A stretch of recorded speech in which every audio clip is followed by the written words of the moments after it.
memusatkan pikiran kepada asma Allah merupakan cara untuk mengalami fana. Dalam pelaksanaan zikrullah bagi pengamal tarekah, khususnya tarekah Naqsabandi yang saya warisi dari guru utama Syekh Muhammad Bahauddin Naqsabandi rahimahullah. Bagaimana cara memusatkan pikiran kepada Allah tersebut? Hal inilah yang akan saya bicarakan dalam video ini. Subscribe, like, and share. Bismillahirrahmanirrahim. Alhamdulillahirabbil alamin. Assalatu wassalamu ala asrafil iwal mursalin wa ala alihi wa sahbihi ajma'in. Allahumma salli wa salim wa barik ala sayyidina Muhammad wa ala alihi wa sahbihi ajma'in. Assalamualaikum warahmatullahi wabarakatuh. Ikhwanul Muslim yang dirahmati Allah Subhanahu wa Ta'ala. Saudara-saudara sakraber yang saya hormati, sahabat-sahabat spiritual yang saya muliakan.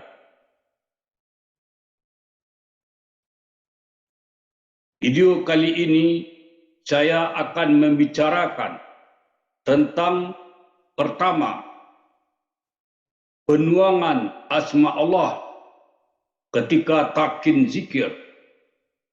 Yang kedua, cara memusatkan pikiran kepada asma Allah Subhanahu wa Ta'ala.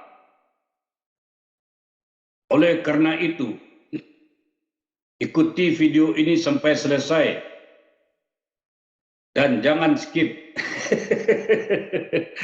agar Anda tidak gagal paham. Sahabat spiritual yang saya hormati, bagi saudara-saudara yang menyukai, mempunyai kecenderungan dalam hal-hal yang berhubungan dengan spiritual,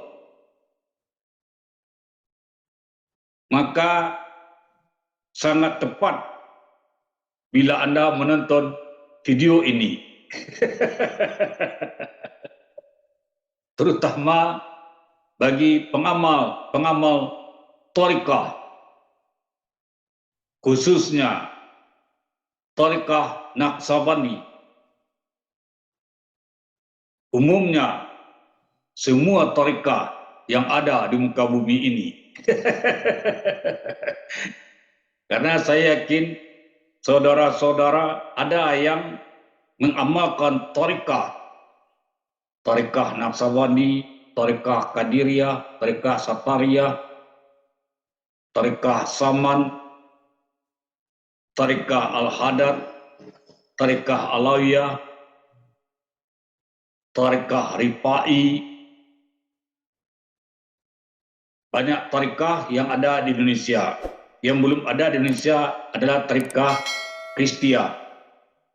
Saya mewarisi tarekah Chistiyah dari guru utama Khawaja Muhyiddin Hasan Syadzali Chisti rahimahullah, yang telah diberi wewenang oleh beliau secara rohani maupun secara barzah untuk mengajarkan tarekah Chistiyah bagi orang-orang yang ingin belajar tarekah ini nantinya, insyaallah. Ikhwanul Muslim yang dirahmati Allah Subhanahu wa Ta'ala. Di dalam pelaksanaan zikrullah, baik itu zikir jauhar, maupun zikir qalbi. Zikir jauhar adalah zikir tauhid, yaitu mengucapkan kalimah la ilaha illallah. Zikir kalbi adalah zikir mengucapkan ismu zat, asma Allah di dalam hati. Kemudian ada zikir sir. Zikir sir adalah mengucapkan kalimah hu di dalam sir. Di dalam Tariqah Naqsabandi saya ajarkan, yang saya ajarkan, yang saya ajarkan dan juga yang saya warisi dari guru-guru Tariqah Naqsabandi, juga guru-guru sepuh. Guru-guru sepuh itu adalah guru-guru di atas guru utama. Dalam Tariqah Naqsabandi, guru sepuh itu adalah Syekh Abdul Khalid Gatsdawani rahimullah, Syekh Hasan Al-Karani, di atas lagi Syekh Abu Yazid Al-Bistimi, sampai kepada Sayyidina Salman Al-Farisi. Sebelum itu Syekh Sayyidina Ja'far As-Siddiq radhiyallahu anhu. Setelah itu Sayyidina Salman Al-Farisi. Setelah itu Sayyidina Abu Bakar As-Siddiq radhiyallahu anhu, sampai kepada dan kemudian Nabi Muhammad Rasulullah sallallahu alaihi wasallam. Ikhwanul muslim yang dirahmati Allah Subhanahu wa taala. Ketika saya mentalkinkan zikir kalimat tauhid maupun zikir ismu zat maupun zikir kalimahu, kemudian saya iringi dengan penuangan saudara-saudara. Apa yang saya tuangkan adalah rupa jalalah. Apa itu rupa jalalah? Seperti yang saya bicarakan pada video saya part ke-28, spiritual praktis yang ini,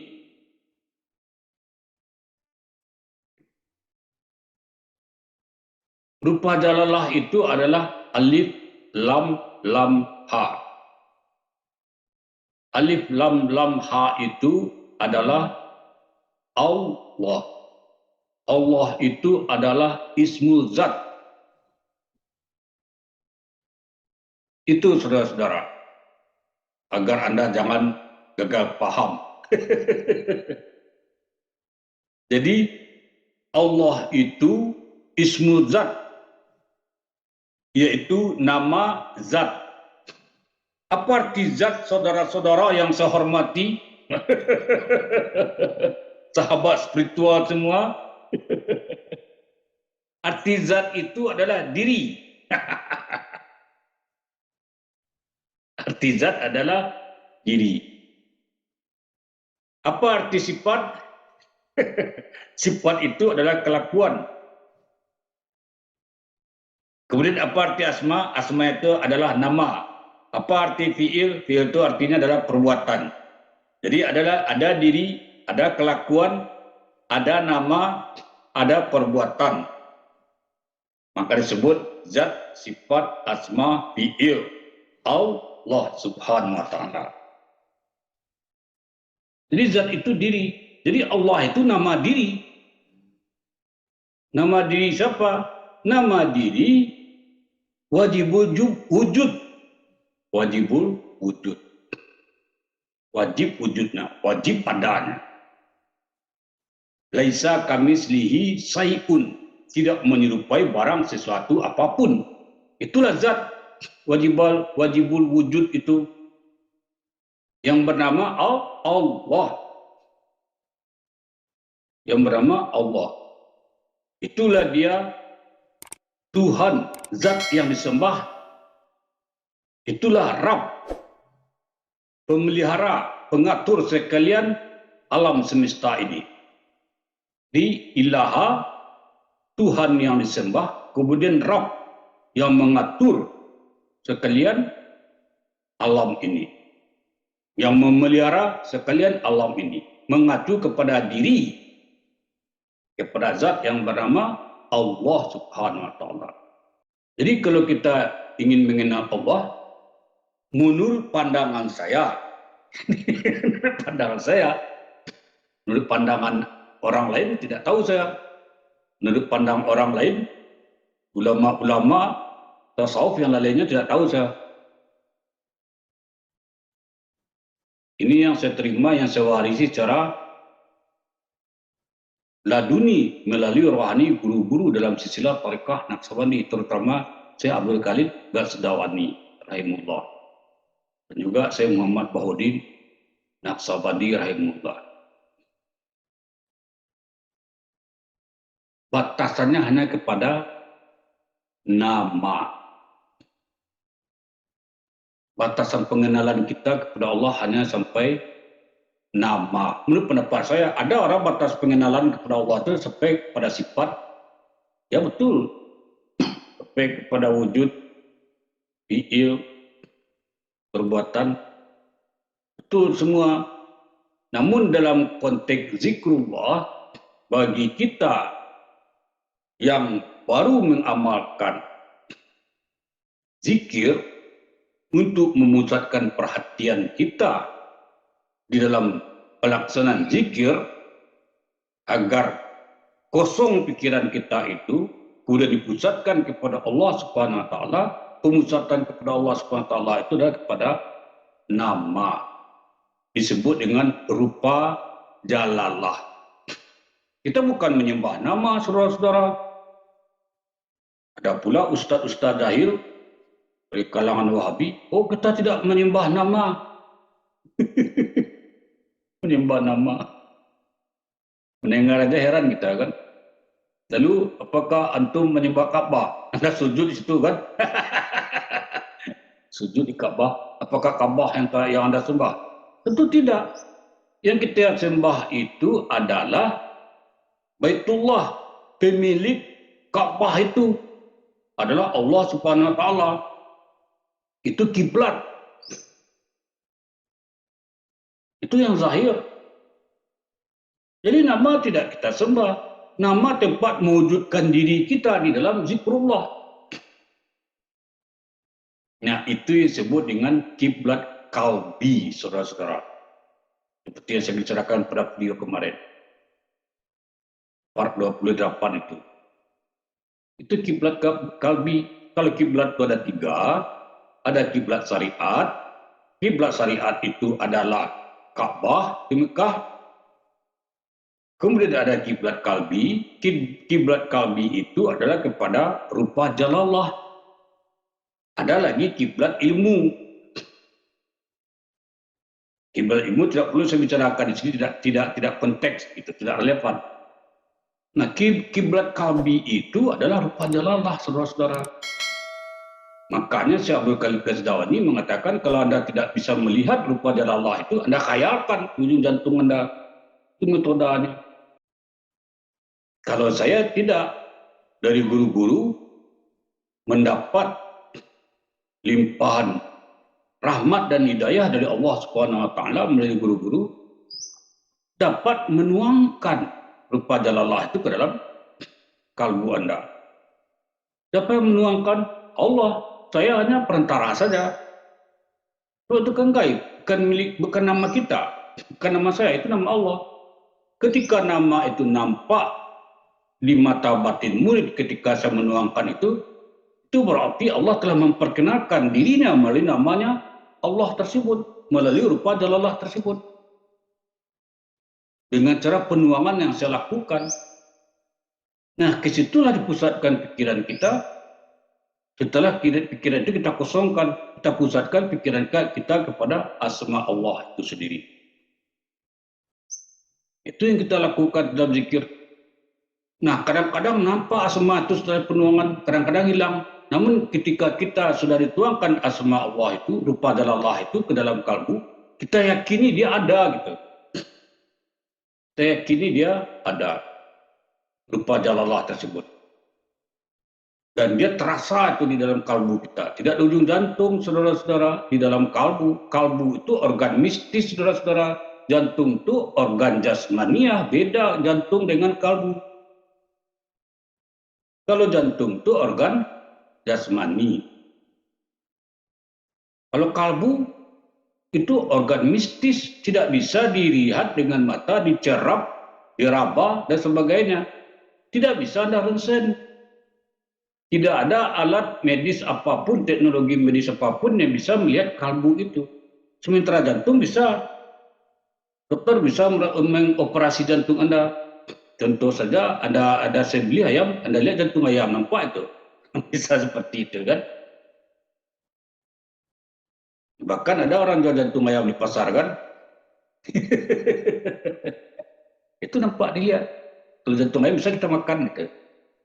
Tapi kalau kalbu tidak, saudara-saudara. Makanya kalbu itu disebut dengan organ mistis. Nah, di dalam kalbu itulah rupa jalalah itu. Nah, Anda musahkan pikiran ke situ, saudara-saudara. Di dalam pelaksanaan zikrullah. Sampai Anda betul-betul terserap ke dalam rupa jalalah itu sendiri. Dan kemudian tenggelam di dalam. Itulah baru Anda dikatakan telah mencapai fana. Insya Allah. Jadi penuangan itu, saudara-saudara, dasarnya adalah dari sebuah riwayat. Di dalam kitab Sahih Yusuf Makassar dikatakan bahwa kedekatan Sayyidina Abu Bakar As-Siddiq radhiyallahu anhu kepada Allah bukan karena salatnya, bukan karena zikirnya, bukan karena hajinya, bukan karena sedekahnya dan lain-lain, melainkan adalah karena sesuatu yang telah dituangkan oleh Nabi besar Muhammad Rasulullah SAW ke dalam dada dan ke dalam kalbu Sayyidina Abu Bakar As-Siddiq radhiyallahu anhu. Di mana? Di dalam gua ketika beliau hijrah bersama Nabi besar Muhammad Rasulullah SAW, lalu beliau berdua itu diburu, dikejar oleh pemuda-pemuda Mekah, lalu beliau bersembunyi berdua di dalam sebuah gua. Nah, ketika terdengar oleh beliau berdua itu langkah-langkah pemuda dekat pintu gua itu, Sayyidina Abu Bakar sangat ketakutan sekali. Ada dikatakan oleh beliau Nabi besar Muhammad Rasulullah Sallallahu Alaihi Wasallam, "Wala taksam, main dakum indalahi bilhaq." Mungkin agak kelepotan. Anda mungkin bisa membersihkan itu. Wala taksam, wala tahzan, main dakum indalahi bilhaq. Itu sudah kaji pula. Jangan takut dan jangan gemetar bahwa Allah bersama kita. Nah, ketika itulah Nabi besar Muhammad Rasulullah SAW menuangkan rupa jalalah tersebut ke dalam dadanya, dalam kalbunya. Sayyidina Abu Bakar As-Siddiq radhiyallahu anhu. Nah, dari peristiwa itulah kemudian adanya konsep penuangan di dalam Thariqah Naqsabandi. Jadi takin di dalam Thariqah Naqsabandi, terutama yang saya warisi, yang saya terima dari guru saya sendiri, Syekh Jabir Sutalilo Mulia, Rahimullah, dan juga secara rohani dari guru-guru yang lain, adalah mentakinkan itu diiringi dengan penuangan rupa jalalah tersebut, saudara-saudara. Karena disitulah pusat perhatian murid-murid melaksanakan zikrullah, termasuk zikir jauhar. Nah, ini disebut dengan kiblat kalbi, saudara-saudara. Ini kiblat kalbi. Dan ini pula lah kiblat kita ketika melaksanakan salat fardu. Kiblat syariat kita kepada Makkah, yaitu Ka'bah di Makkah. Sementara kiblat kalbi kita kepada rupa jalallah. Jadi kita bukan menyembah nama, saudara-saudara. Salah itu. Ustaz jahil itu katanya nyembah nama.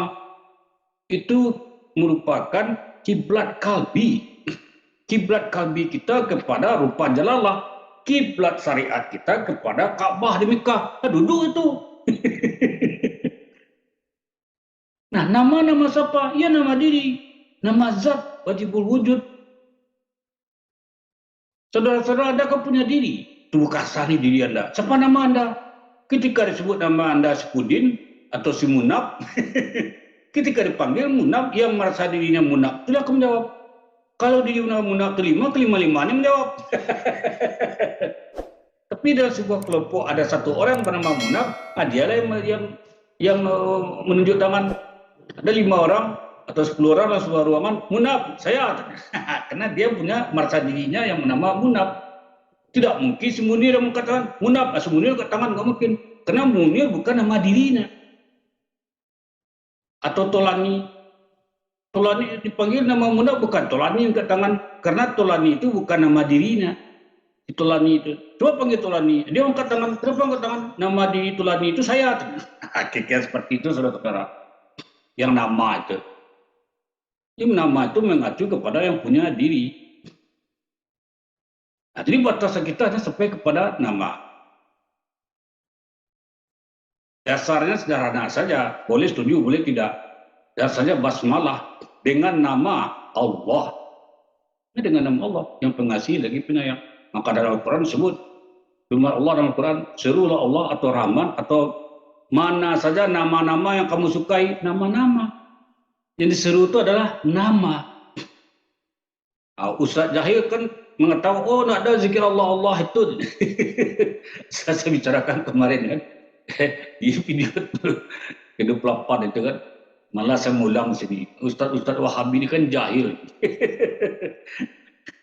Akalnya sudah mati. Di off-kannya akalnya. itu yang mengatakan si Idrus Ramli. Idrus Ramli mengatakan Wahabi ini akalnya di off-kannya. Bagus juga istilahnya kan, Idrus Ramli itu. Akalnya sudah di off-nya. Jadi Wahabi ini akalnya di off-nya, dimatikan, sehingga punya akal lagi. Padahal syarat beragama itu adalah akal. Dia akalnya di off-kannya. Itu menarik, saudara-saudara. Nah, itulah dasar penuangan di dalam Thariqah Naqsabandi. Nah, bagaimana caranya? Ini yang kedua, saudara-saudara. Saya akan bicara yang kedua tentang cara memusatkan pikiran kepada asma Allah itu di dalam pelaksanaan zikrullah. Cara memusatkan pikiran kepada asma Allah di dalam pelaksanaan zikrullah. Saya tidak tahu apakah di dalam Thariqah Naqsabandi, apakah guru-guru Syekh Mursyid Anda ada mengajarkan atau tidak. Walau bisawab, saya tidak tahu. Kalau Anda menonton video saya ini, beruntunglah Anda, saya beritahu bagaimana cara mengucapkan pikiran dalam pelaksanaan zikrullah bagi pengamal Thariqah Naqsabandi. Demikian juga pengamal Thariqah yang lain. Jadi caranya, pertama seperti biasa, Anda pejamkan mata Anda, lalu pusatkan konsentrasi Anda kepada ujung jantung Anda. Yang pertama, Anda khayalkan rupa jalalah itu, ujung jantung itu. Lalu Anda pusatkan perhatian Anda ke situ, lalu Anda zikir Allah, Allah, Allah, Allah. Nah, manakala Anda dituangkan rupa jalallah itu, ketika Anda berniat untuk menzikirkan kelima Allah itu, maka insya Allah biasanya muncul rupa jalallah itu di dalam mata batin kita. Dan kadang-kadang munculnya di saat kita sedang melaksanakan zikir itu, saudara-saudara. Sedang melaksanakan zikir 1000, 2000, 5000, muncul dia. Nampak di mata batin kita rupa jalallah itu, saudara-saudara. Berkilau-kilau dia. Nanti kemudian lenyap dia lagi ke dalam. Kalau sekali saja sudah Anda lihat, berarti sudah jadi, nggak perlu lama. Hanya beberapa detik saja nampak itu menyatakan bahwa rupa jalalah itu ada dalam kalbu Anda. Udah selesai. Nah, kalau belum muncul, Anda khayalkan. Kalau Anda sudah lazim menzikirkan asmul zat itu, Allah itu dalam kalbi, insya Allah dia akan muncul sendiri nanti, saudara-saudara. Begitu caranya kita memusatkan pikiran kita kepada asma Allah di dalam pelaksanaan zikrullah. Ikhwanul muslim yang dirahmati Allah Subhanahu wa taala. Mudah-mudahan apa yang kami sampaikan ini ada manfaat. Terlebih dan terkurang mohon maaf. Wabillahi taufik wal hidayah. Assalamualaikum warahmatullahi wabarakatuh.